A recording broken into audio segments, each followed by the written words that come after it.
Nagaa jirtu hordoftoota chaanalii kanaa.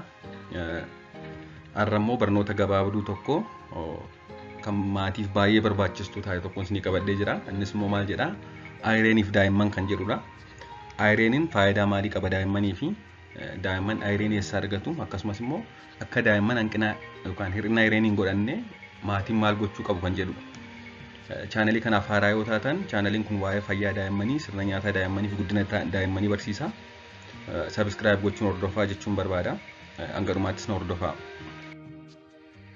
Ayireeniin gosa mineraalaa dalagaa qaama dhala namaa hedduuf baay'ee barbaachisaa ta'edha. Qaama namaa bakka adda addaatti ni hirmaata jechuudha ayireeniin.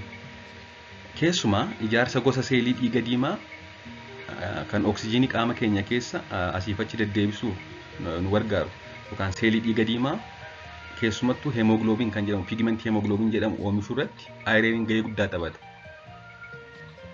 Sababa adda addaan yoo hangi elementii kanaa qaama daa'immanii keessaa irratti yookaan qaama nama kamii keessaa yoo irratti elementiin ayireenii jedhamu kun daa'imman hir'ina dhiigaa yookaan aniimiyaa isa jedhan sana ayireen deficiency aniimiyaa kan jedhamu sana dhibee kana godhatu jechuudha.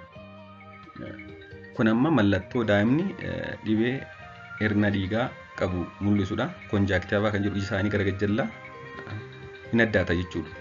Akkasumas immoo harki isaanii ni addaata. Harki inni gara bitaa jiru kun baay'ee peel kan ta'e kan addaatudha. Kun egaa mallattoo daa'ima hir'ina dhiigaa qabudha jechuudha. Mallattoon dhibee kanaas addaachuu qaamaa qofa osoo hin ta'in amala dhabuu daa'imman hir'ina dhiigaa sababa ayireenii qaban amala hin qabanii baay'ee intana jaannachuu amala jeeqamaa ta'e qabu. Akkasumas immoo ariitiin guddina qaama isaanii ni hir'ata. Ulfaatinni qaama isaanii hin dabalu, dheerinni qaama isaanii illee hanga eegamu hin dabalu jechuudha. Akkasumas immoo fedhii nyaataa hin qaban. Wantoota fedhii nyaataa dhabuu daa'immanii fidan keessaa tokko hanqina dhiigaa yookaan hir'ina dhiigaadha. Kana keessaa immoo tokko ayireenidha jechuudha. Akkasumas immoo dadhabbii qaamaa qabaachuu easy fatigue jedhama. Dafanii dadhabu jechuudha. Akkasumas immoo qaamni addaachuu akkuma amma jennee qaamni isaanii addaata.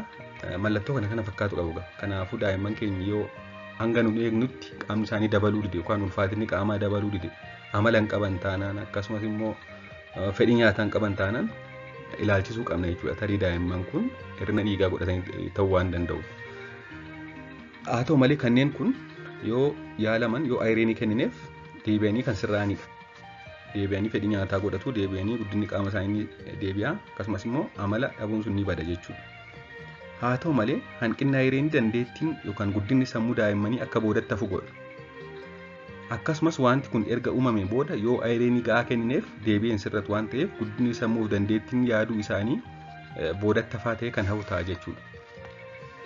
Mallattoon yookaan dhibeen ayireeniin dhufu hedduunsaa keessumaa kan hir'ina dhiigaa ni sirraa'a, yaalameennaan ni sirraa'a. Haa ta'u malee ayireeniin qaama daa'immanii keessaa hir'inaan dandeettiin yaaduu isaanii, dandeettiin sammuu isaanii boodatti hafa.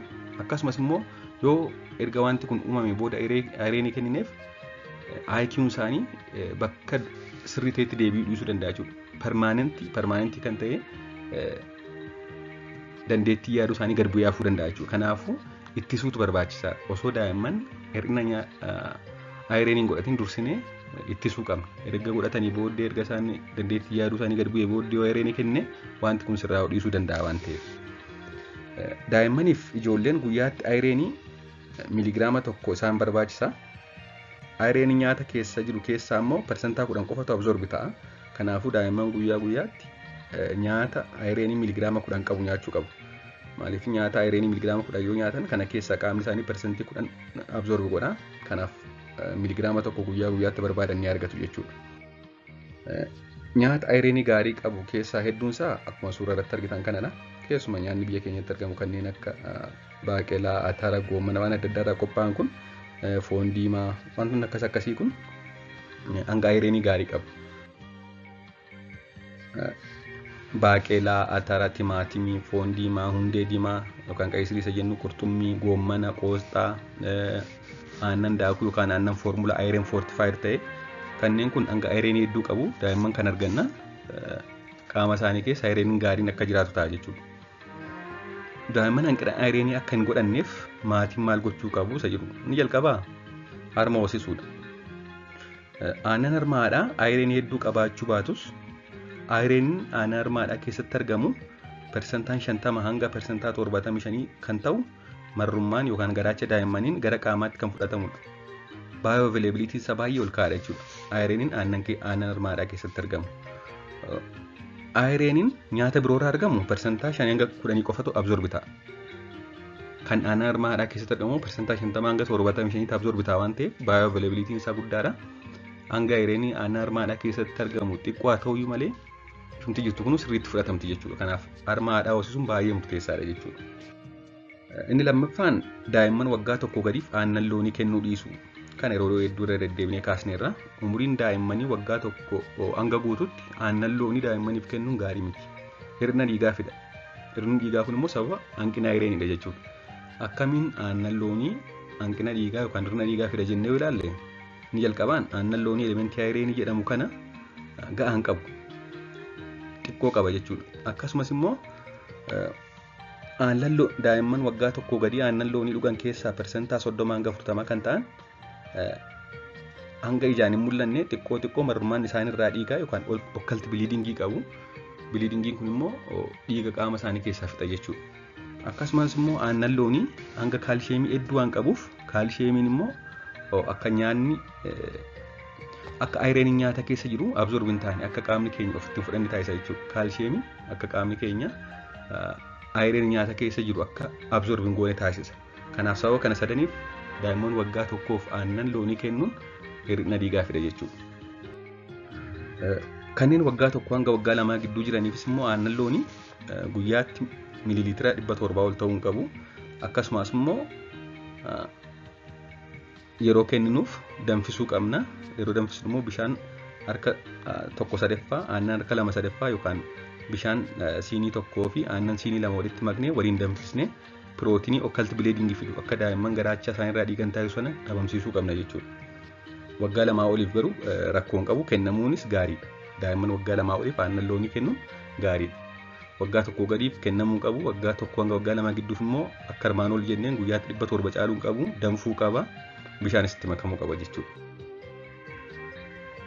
Inni gara biraan vaayitaamin C nyaata vaayitaamin C qabu akka isaan nyaatan taasisu. Vaayitaamin C akka qaamni keenya ayireenii ofitti fudhatu taasisa waan ta'eef nyaata ayireenii qaban kanneen armaanitti maqaa dhoore jechuudha.